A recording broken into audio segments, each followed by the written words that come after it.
Welcome to the VisualCAM Quick Start tutorial series, brought to you by MecSoft. Today we'll be introducing 4-axis milling. If you would like the source files used in this video, just drop us an email at support@mecsoft.com and ask for the intro video source files. We'll be happy to send you a download link. Before starting any new CAM project, you should first perform the following startup checklist. For more detail on each of these items, you can refer to the 3-axis introduction companion video. Also, before learning 4-axis operations, it is recommended that you first become familiar with the setup and generation of both 2-axis and 3-axis operations. Introduction videos for both 2 and 3-axis are available. We will perform the following basic steps in machining this model. First, we will define the machine and the post-processor to use. Then, we will define the machining setup, including the stock geometry, material, and additional table rotation setups. We will then load a predefined tool library. Then we will generate our initial 3-axis horizontal roughing toolpath. We will then rotate our 4th-axis table 180 degrees and generate an additional 3-axis horizontal roughing toolpath. Then we will reset our 4th-axis table back to 0 and generate a 4-axis parallel finishing toolpath. Also, we will simulate and post-process each of our toolpaths. Okay, let's start by defining the machine to use for this job. From the Program tab, select Machine to display the dialog. Under Machine Type, set the number of axes to 4-axis and set the configuration to table. Under 4th-axis parameters, set the rotary axis to +X and set the rotary axis angle limit to no limit. This means that our 4th rotary axis will extend along the center of our part in the positive X-axis, with the ability to rotate a full 360 degrees. When this dialog is displayed, the 4th primary axis is indicated on the graphic screen. Pick OK and notice that the machine type now appears under the machining job in the machining browser. Next, we'll define the post processor. From the Program tab, select Post to display the dialog. For the current post processor, select HOS from the list of available posts. Then set the posted file extension to NC. Other file extensions are available depending on your machine requirements. Pick OK and notice that the post type now appears under the machining job in the machining browser. Now, let's define the machining setup. If there is no setup one listed under your machining job, the system automatically creates one when a work zero or an operation is generated. However, by default, the MCS, or Machine Coordinate System, is already aligned with the WCS, World Coordinate System, so this step is not required for this part. However, in production, you can have multiple setups and assign different machining orientations for each. In this step, we'll define the raw stock from which to cut the part. From the Program tab, select Stock, and then select Box Stock from the menu to display the dialog. For the stock dimensions, we'll set the length to 9.75 and the width to 3 and the height to 3 also. Note that the stock dimensions you enter here are measured from the corner of the bounding box selected in this dialog. Pick OK and notice that the stock type now appears under the machining job in the machining browser. If the stock does not display on the screen, select the Stock Visibility icon located at the base of the machining browser. Once the stock model is created, you can move it in alignment with the part if needed. From the Program tab, select Align, and then Align Stock from the menu to display the dialog. We will be removing material from all sides, so for Z alignment, we'll select Center, and for XY alignment, we'll also select Center and then pick OK. The stock is now centered about the part. We can see that the height of the stock leaves extra room to cut the part from all sides. Next, we'll set the material for the stock geometry. From the Program tab, select Material to display the dialog. For Material, select Wood from the list of available materials and then pick OK. If the material texture does not display on the stock, select the Material Texture Visibility icon located at the base of the machining browser. Material texture is only for display purposes, and for this part, we will leave it toggled off. To save time, we will load a predefined tool library. From the Tools tab in the Machining Objects browser, select Load Tool Library to display the File Open dialog. We'll select the predefined tool library named 4-Axis Introduction Tutorial.vkb that we have located in the default data folder and then pick Open.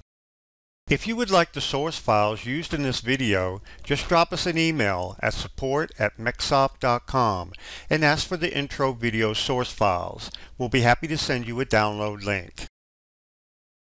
The message says that 2 tools were added, and we see that a 1/4 inch flat mill and a 1/4 inch ball mill appear in the Machining Objects browser.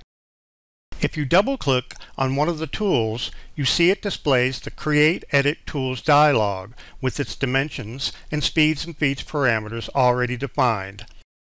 We will be using the 1/4 inch flat mill for our horizontal roughing and our 1/4 inch ball mill for our 4-axis parallel finishing operation.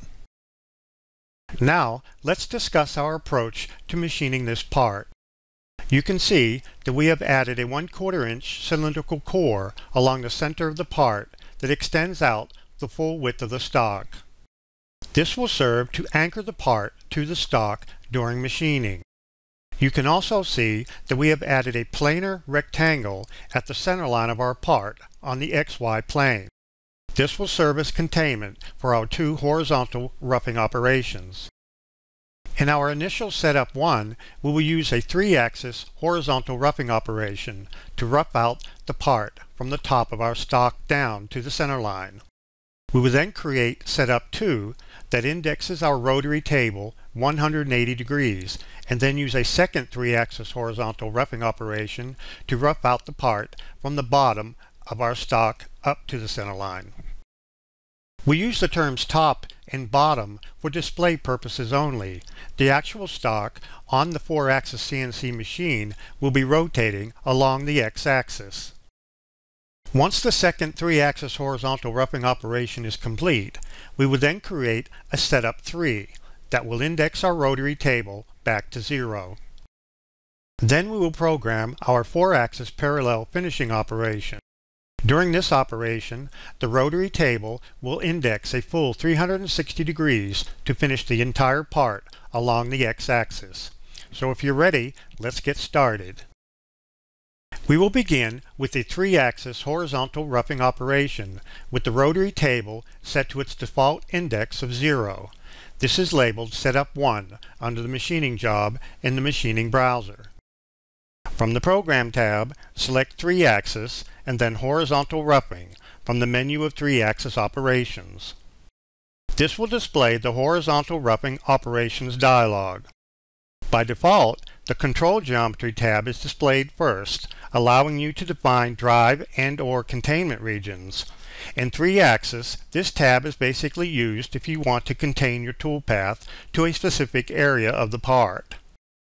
We'll select the Drive Regions tab and then pick the Select Drive Containment Regions button. The dialog will minimize and we'll select the planar rectangle that we created at the center line of our part in the XY plane, and then right-click or press Enter to continue. The dialog reappears and we see that Drive Region 1 was added to the list of selected machining regions. You can verify this by selecting it from the list and it will highlight on the graphic screen. Now we switch to the Tool tab of the dialog and select the Flat Mill 1/4 inch tool from the list of available tools. Note that the tool parameters of the currently active tool are always displayed in the status bar at the bottom of the Machining Objects browser. Now we switch to the Feeds and Speeds tab. Select the Load From Tool button. The system will retrieve the feeds and speeds parameters that were set when the tool was defined and associate them with the current operation. Next, we'll switch to the Clearance Plane tab. Set the Clearance Plane definition to Automatic and the Cut Transfer method to Clearance Plane. In the automatic mode, VisualCAM will determine a safe Z height for locating the clearance plane. Setting the Cut Transfer method to Clearance Plane will force all transfer moves to be performed in this predetermined clearance plane.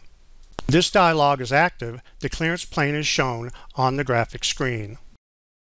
Now switch to the Cut Parameters tab to control the cutting.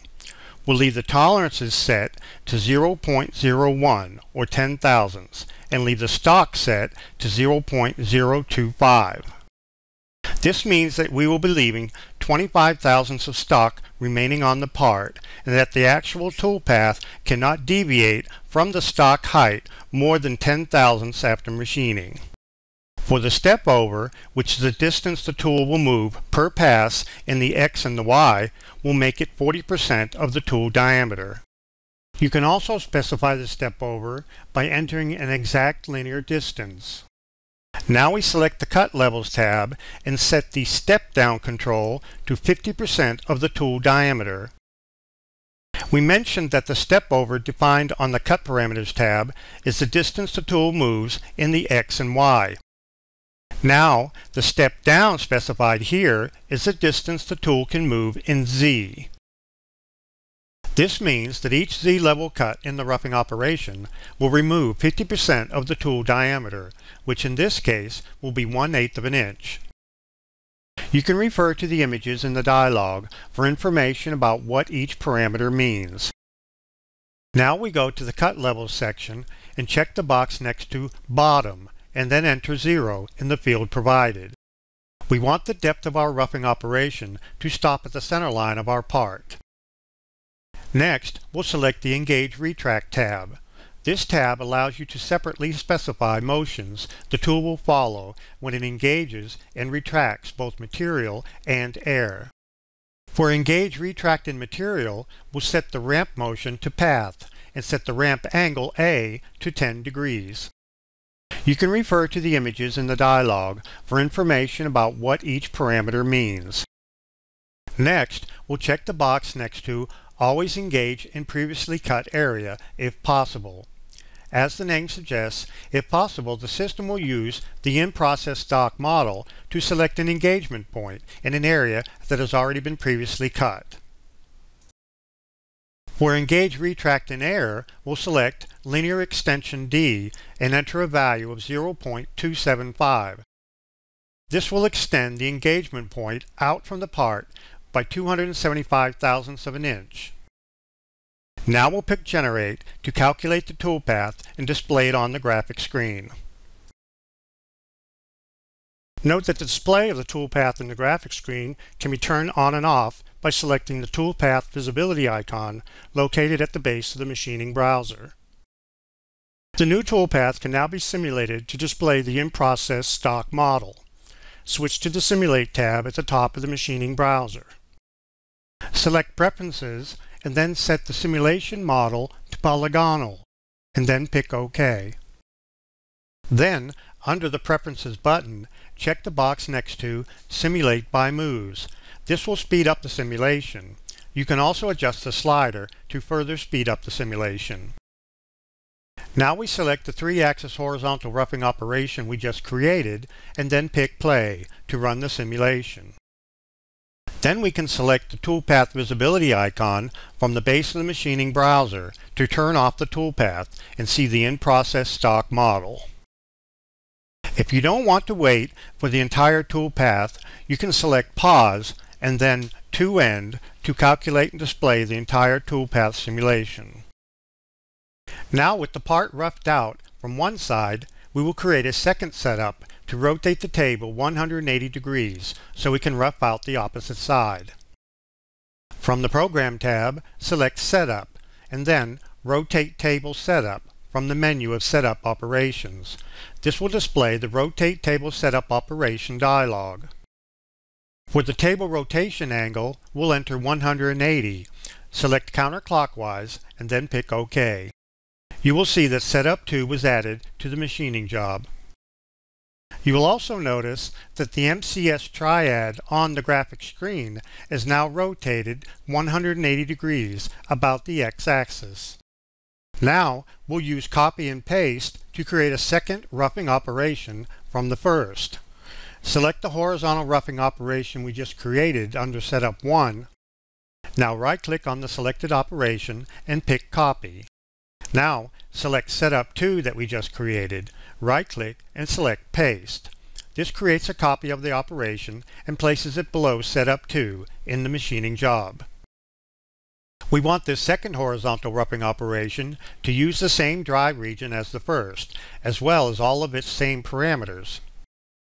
So all we have to do is select the operation, right-click on it, and pick Regenerate. Once complete, we can select the Simulate tab and pick Play to simulate the toolpath on the in-process stock model.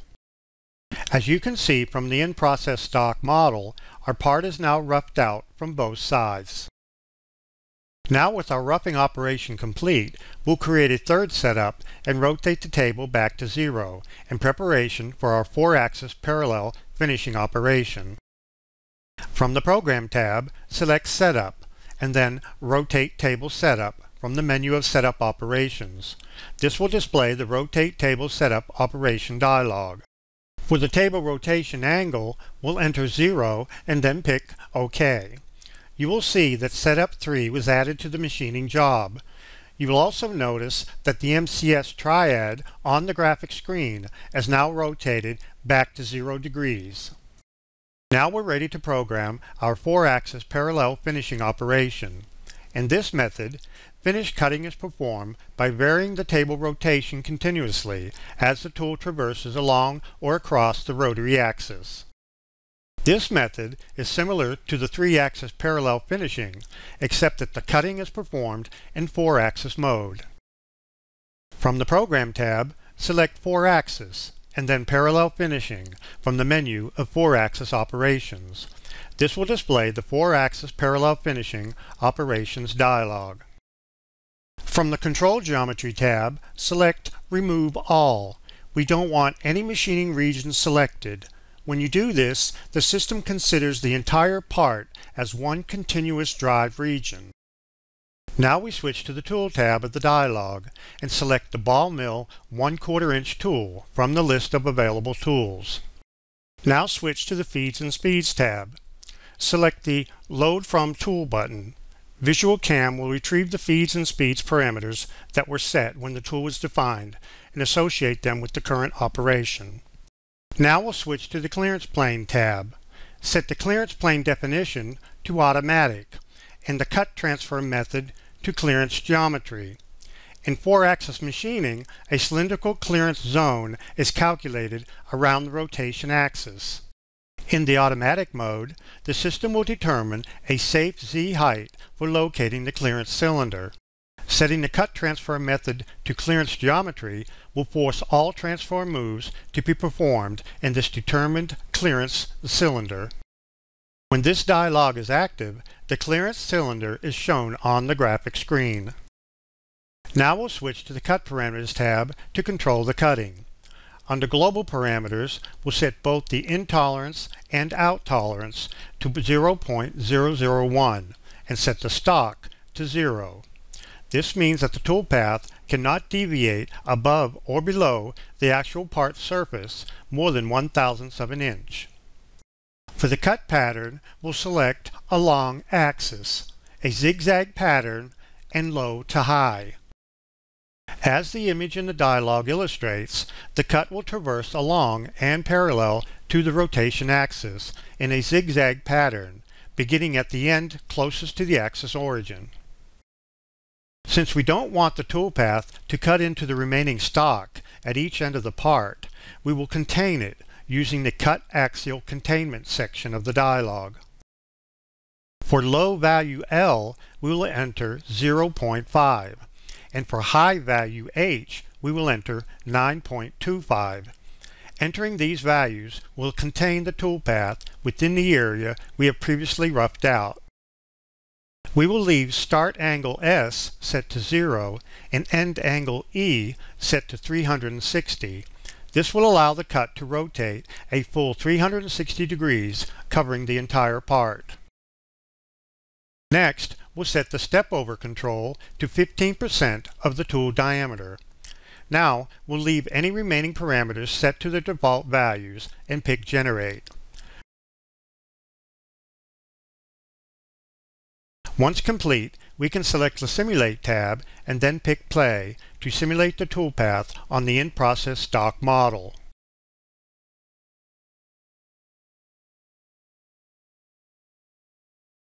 Now, with the toolpaths complete, we're ready to post-process to an output text file containing G-codes that can then be sent to the machine tool to actually machine the part.